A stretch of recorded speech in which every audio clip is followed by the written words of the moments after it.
Taste, என்ன taste! இப்படி ஒரு டேஸ்ட்ல நான் இது வரைக்கும் சாப்பிட்டதே இல்லம்மா தங்கச்சி. ஆமாக்கா, சிக்கன் என்ன ருசியா இருக்கு. நல்லா மொறு மொறுன்னு இருக்கு. ஆமாண்டா தங்கச்சி, மேல நல்லா மொறு மொறுன்னு இருக்கு. உள்ள சிக்கன் நல்லா சாஃப்டா இருக்கு. சாப்பிட்டுட்டே இருக்கலாம் போல இருக்குடாமா. ஆமாங்கக்கா. ஏக்கா, இந்த இயற்கையான காத்து, இந்த மரத்தடி, நம்ம குழந்தை கடையில வாங்கிட்டு வர பண்டம், பக்கத்துல அக்கா நீங்க, இந்த மாதிரி வாழ்க்கைலாம் யாருக்கு கிடைக்கும் போங்க. ஆமாண்டா தங்கச்சி, இந்த உலகத்திலேயே நம்ம தான் கொடுத்து வச்சவிய. ரொம்ப சந்தோஷமா இருக்கு. ஆமாக்கா, நல்ல வேலை நீங்க இந்த ஊர்லயே செட்டில் ஆனிய. நீங்க மட்டும் மெட்ராஸ்க்கு போயிருந்தீங்கன்னா நான் ரொம்ப கவலைப்பட்டிருப்பேன்க்கா. ஆமாமா தங்கச்சி, நானும் எல்லாத்தையும் மிஸ் பண்ணியிருப்பேன்.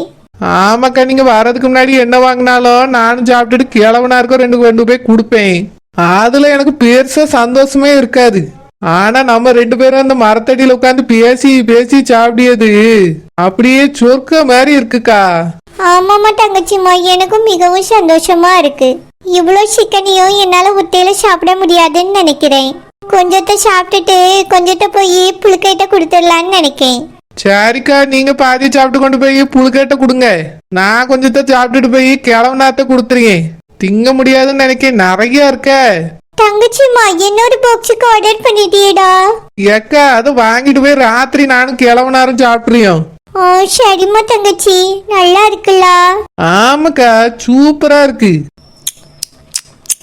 என்ன அருமையான ருசி, என்ன அருமையான ருசி. இனி குழந்தை இந்த கதை போட்டா நான் முதல் ஆளா போய் வாங்கிடுவேன். எத்தே! ஐயோ, இவளா? நம்ம பாட்டுக்கு திரும்பி உட்கார்ந்துக்கிடுவோம். எத்தே, என்னத்தே இதெல்லாம்? என்ன வேலை பார்த்துட்டு இருக்கிய? என்னது இது? உங்களுக்காக நான் வீட்டுல சமைச்சு வச்சிருக்கேன், நீங்க என்ன உட்கார்ந்து சாப்பிட்டுட்டு இருக்கிய? எப்போடா, நல்ல வேலை என் மருமவளுக்கு இது என்னதுன்னு தெரியல. பேசாம அவளை ஏமாத்தி துரத்தி விட்டுருவோம். எத்தே, உங்ககிட்ட தான் பேசிட்டு இருக்கேன். என்னது இது கன்றாவி உட்கார்ந்து சாப்பிட்டுட்டு இருக்கியன்னு கேட்டேன். ஏலா, இது ஒண்ணு கன்றாவிலாம் இல்ல, ஃப்ரைடு சிக்கன். என்னது ஃப்ரைடு சிக்கனா? எத்தே, சிக்கனா சாப்பிட்டுட்டு இருக்கிய? எம்மாடி மருமவளே அமுதா, சிக்கனுமா சாப்பிடணும்னு நினைச்சி சிக்கன் வாங்கி சாப்பிட்டுட்டு இருக்கேம்மா. அப்போ மட்டமா சாப்பிடலாம்னா மட்டன் வாங்கி சாப்பிடுவீங்களா? உங்ககிட்ட நான் என்னத்தை சொன்னேன்? 40 நாள் நான்வெஜ் ஐட்டத்தை தொடாதீங்கன்னு சொன்னதா இல்லையா? நானும் தொடாம தான் சாப்பிடலான்னு நினைச்சேன்டா. ஆனா அந்த குழந்தை தான் ஸ்பூன் தரல. ஷோ எத்தே, 40 நாள் சாப்பிடக்கூடாதுன்னு சொன்னேன்ல உங்ககிட்ட. எதுக்கு இப்படி சிக்கன் வாங்கி சாப்பிட்டுட்டு இருக்கிய? எம்மாடி மருமவளே அமுதா, ஏசப்பா நம்ம கிட்ட வந்து சிக்கன் சாப்பிடாத மட்டன் சாப்பிடாதெல்லாம் சொல்லலையேம்மா. அவர் சொல்லலதான். நான் உங்ககிட்ட என்ன சொன்னேன்? நான் வேண்டியிருக்கேன் 40 நாளைக்கு நான்வெஜ் சாப்பிடக்கூடாதுன்னு சொன்னனா இல்லையா? நீ வேண்டியிருந்தா நீ மட்டும் சாப்பிடாம இரு. இந்த வயசான காலத்துல அந்த பருப்பு தண்ணியை மட்டும் குடிச்சிட்டு என்னால வாழ முடியுமா? அதனாலதான் குழந்தை கடை போட்டிருந்தா வாய் நவன்னு வந்துச்சு, வாங்கிட்டு வந்துட்டேன். ஏன் இப்படி பண்றீங்க? நான் வேண்டியிருந்தேன். இங்க பாருமா அக்கா மருமவள, நீ வேண்டி இருந்தா நீ மட்டும் சாப்பிடாம இரு. மத்தவியல எதுக்கு நீ கட்டாயப்படுத்தியா? அக்காக்கு இதெல்லாம் சாப்பிடாம இருக்க முடியல. வயசாயிட்டு ஆசைப்பட்டது இந்நேரத்துக்கு தானே சாப்பிட முடியும். உடம்புக்கு அப்பதான் கொஞ்சமாவது ஸ்ட்ரென்த் கிடைக்கும். நான்வெஜ் எதுவுமே சாப்பிடாம வெறும் சோத்தை மட்டும் தின்னுட்டு வயசான காலத்துல கடக்க முடியுமா? அதனால வாங்கி சாப்பிட்டுட்டாவ. ரொம்ப பெரிய தப்பு இதெல்லாம். இங்க பாருமா அக்கா மருமவள, ஒரு தப்பும் கிடையாது. அவியெல்லாம் வேண்டிக்கிட்டாவ 40 நாள் நான்வெஜ் சாப்பிடாம இருக்கேன்னு. நீ தானே வேண்டிக்கிட்டா வீட்டுல வேணா சமைக்காம இரு. ஆவிய மட்டும் வெளியே வந்தா சாப்பிட்டுக்கிடட்டும். என்னதே தேம சாப்பிட போறீல? எத்தே, ஒரு நாள் ஏதோ தெரியாம சாப்பிட்டுட்டேன்னு போய் மன்னிப்பு கேட்டு வந்து நாளையில இருந்து ஒழுங்கா இருங்க. இனிலாம் நான்வெஜ் தொடர வேலையை வச்சுக்கிடாதுங்க. அடிச்சு படிச்சு எனக்கு நான் சொல்லியிருக்கேன் 40 நாளைக்கு இது தொடக்கூடாதுன்னு. மறுபடியும் அது சாப்பிட்டா என்ன அர்த்தம்? ஆமா, இவ அப்படியே இதை பார்த்தது இல்லாத மாதிரி தான் தொட்டது இல்லாத மாதிரி தான் பேசுவா. ஒரு வாரத்துக்கு முன்னாடி நீயும் இதெல்லாம் தின்னுட்டு தானே கிடந்தா. இப்ப என்ன அருவருப்பான பொருள் மாதிரியா தெரியுது? எத்தி வேண்டி இருக்கேல்ல? நீ வேண்டியிருந்தா அது உன்னோட, நான் வேண்டலப்பா. நான் போய் ஆண்டவர்கிட்ட மன்னிப்பு கேட்டுக்கிறேன். என்னால எல்லாம் சாப்பிடாம இருக்க முடியாது. நீ வேணா சாப்பிடாம இரு. வீட்டுக்கு வாங்க, உங்க மவன்கிட்ட சொல்லியே. என் மவன்கிட்ட எல்லாம் சொல்ல வேண்டாம், அவனுக்கு இது பத்தாது. நான் புழுக்கைட்ட கொண்டு போய் கொடுக்க போறேன். என்னதே புழுக்கை கிட்டியா? ஆமா, உன் மவன்கிட்ட அவ விரும்பி சாப்பிடுவா. எத்தே, நீங்க கேட்டது இல்லாம அந்த பிள்ளைய சேர்த்து கிடக்காதங்க. அவளுக்கு எல்லாம் ஒன்னும் நீங்க கொடுக்காண்டா.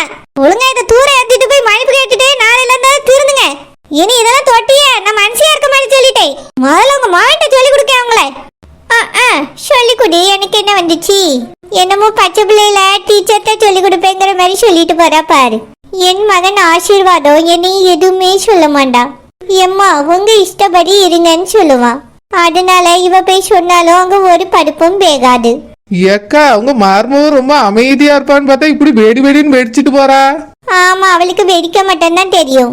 இந்த மாதிரி சிக்கனை பொரிக்க தெரியுமா? முந்தியெல்லாம் ஒன்னும் பேச மாட்டா, பூனை மாதிரி கடந்தா.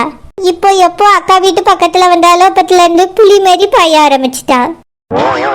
இந்த பூனையும் பால் குடிக்குமான்னு நான் இத்தனை நாளா பாத்துக்கிட்டே இருந்தேன்.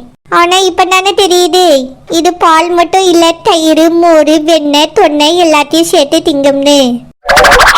ஆமாக்கா உங்க மருமக ரொம்ப பேச மாட்டான்னு சொல்லுவீல, இன்னைக்கு ரொம்பதான் பேசிட்டு போறா. அவ பேசினாலும் சரி ஏசினாலும் சரி நான் இந்த காதல வாங்கி அந்த காதல விட்டுருவேன். அதெல்லாம் போட்டு மனசுல குழப்பிட்டு கிடக்க மாட்டேன். என் மகன்கிட்டையும் கம்ப்ளைண்ட் பண்ண மாட்டேன். அவ பாட்டுக்கு பேசிட்டு போட்டோன்னு நான் பாட்டுக்கு என் வேலையை பார்த்துட்டு இருப்பேன்டா. என் மகனும் என்னையும் ஒன்னும் சொல்ல மாட்டான். உங்க இஷ்டத்துக்கு இருங்கம்மான்னு சொல்லிடுவான். அப்படியா? அதாக்கா நல்லது. எல்லாத்தையும் போட்டு மனசுல குழப்பிட்டு கிடந்தா இப்படி சிக்கன் எல்லாம் வாங்கி நிம்மதியா சாப்பிட முடியுமா? முடியாதுமா. கவலைப்படாம சாப்பிடுங்கக்கா. நாளைக்கு சர்ச்சில் போய் ஆண்டவர்கிட்ட மன்னிப்பு கேட்டுருவோம். நீங்க வேண்டிக்கிடல உங்க மருமவ தான் தெரியாம வேண்டிட்டான்னு சொல்லி ஆண்டவர்கிட்ட மன்னிப்பு கேட்டுருவோம். சரியா? ஏற்கனவே நான் கேட்டுட்டேம்மா. இன்னொரு தடவை சர்ச்சில் போய் கேட்டுட்டு வந்துடுவோம். சரிங்கக்கா. நாளையில இருந்து சாப்பிடக்கூடாதுன்னு சொல்லிட்டு போறாளே உங்க மருமவா. அவ கிடக்குறா ஊமை கொட்டா. கழுதைக்கு தெரியுமா கருப்போட வாசனை? அந்த குதிரைவால் மண்டக்காரிக்கு தெரியுமா இந்த கறியோட வாசனை? ஆமாக்கா, கறி மீன்ல இந்த வயசான காலத்துல சாப்பிடாம கிடந்தா வீக்னஸ் பயந்துக்கு போயிருவிய. ஆமாண்டா தங்கச்சி, நீ வீட்டுல மீன் குழம்பு வச்சா அக்காவுக்கு கொஞ்சோல தந்துடுடா. தாரேங்க்கா, உங்களுக்காகவே மீன் குழம்பு வச்சு எடுத்துட்டு வரேன். கவலைப்படாம இருங்க. பொரிச்ச மீன் வேணாலும் சொல்லுங்க, அதையும் செஞ்சு எடுத்துட்டு வரேன். தங்கச்சிம்மா நீ எது கொடுத்தாலும் அக்காவுக்கு சந்தோஷம் தான்டா. வேண்டான்னு சொல்ல மாட்டேன். ஏன்னா வீட்டுல செய்யாத இந்த நேரத்துல நான் எங்க போய் கேட்பேன் சொல்லு? ஞாயிற்றுக்கிழமையானா நான் சரோஜா வீட்டுக்கு போயிருவேன்.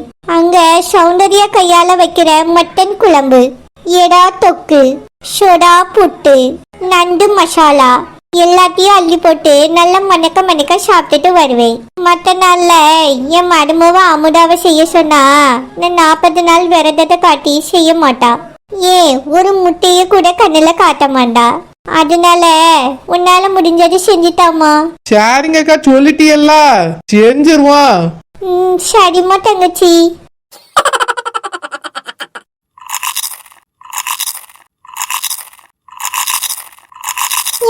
சூப்பரா இருக்கு. காணுமேடிமா நல்லா சாப்பிடு, நிறைய இருக்கு. இன்னொரு டப்பாவை நீரோசாட்ட கொடுத்திருக்கேன். பாத்தலனா அவட்ட கேட்காம முழிச்சா சாப்பிட மாட்டா. சரிம்மா சூப்பரா இருக்கு. சாப்பிடுமா, நல்லா சாப்பிடு. குழந்தை பிள்ளை இன்னைக்கு நல்ல ஐட்டமா போட்டிருக்கா. ஏம்மா நீ எல்லாத்தையும் குரூப்ல மெசேஜா போடுறல்ல, ஏன் குழந்தை கடையில இருந்து பண்டம்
சமையல்.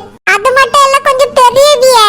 அதனால நீங்க வந்து சொல்லும்போது அந்த ஃபேமிலி நம்புறதுக்கு ஒரு வாய்ப்பு இருக்கு ஃபிஷ் ஆண்டி. அதனால நாளைக்கு நம்ம ரெண்டு பேரும் சேர்ந்து போய் அங்க பேசுவோமா? நம்மள நானே நாய் கடிச்சு கிடக்கேன். ஃபிஷ் ஆண்டி அதான் இப்ப உங்களுக்கு பரவாயில்லல. நீங்க கூட வந்தா நல்லா இருக்கும்னு தோணுது. கொஞ்சம் வாங்க ஃபிஷ் ஆண்டி. அப்பதான் ரூபிய நம்ம கூட அனுப்பி வைப்பாவே. ஜோசப் கூட அப்பதான் சேர்த்து வைக்க முடியும். ப்ளீஸ் ஃபிஷ் ஆண்டி ஹெல்ப் பண்ணுங்க. சரிம்மா நாளைக்கு தானே. நாளைக்கு முடிஞ்சா வாரேன். ரொம்ப தேங்க்ஸ் ஃபிஷ் ஆண்டி. சரிம்மா வேற என்ன? ஒண்ணும் இல்ல ஃபிஷ் ஆண்டி நான் போயிட்டு வரேன். சரிம்மா போயிட்டு வா. எப்பாடா நல்ல வேலை போயிட்டா. நான் கூட எங்க உள்ள வரேன்னு சொல்லிடுவாளோன்னு பயந்துட்டேன். வந்து வாசல்ல தான் நிக்கிறேன். அதுக்குள்ள சிக்கன் வாடை அடிச்சிட்டுன்னு சொல்லிட்டாளே. அந்த போர்ச்ச சிக்கனை சாப்பிட்டுட்டு ஊதுவத்தியை கொளுத்தி விட்டுறணும். அப்பதான் இதுக்கு மேல எவளுக்கு வாசனை வராது. கண்ணுமணிமா இதுலயே உட்கார்ந்து சாப்பிட்டுட்டு இருக்கா? ஆமாமா சூப்பரா இருக்கு. Fish aunty. சாமிமா என்னம்மா? ஒண்ணும் இல்ல ஃபிஷ் ஆண்டி. என் கல்யாண விஷயத்தை பத்தி ஏதாவது ஐடியா கிடைச்சுதான்னு கேக்குறதுக்கு தான் வந்தேன். அத வெளிய வச்சு சொல்றதுக்கு மறந்துட்டு அதனால தான் உள்ள வந்தேன். இப்பதான் எல்லாம் தெரியுது. அது வந்து சாமிமா கண்ணுமணி பிள்ளைதான். ஓகே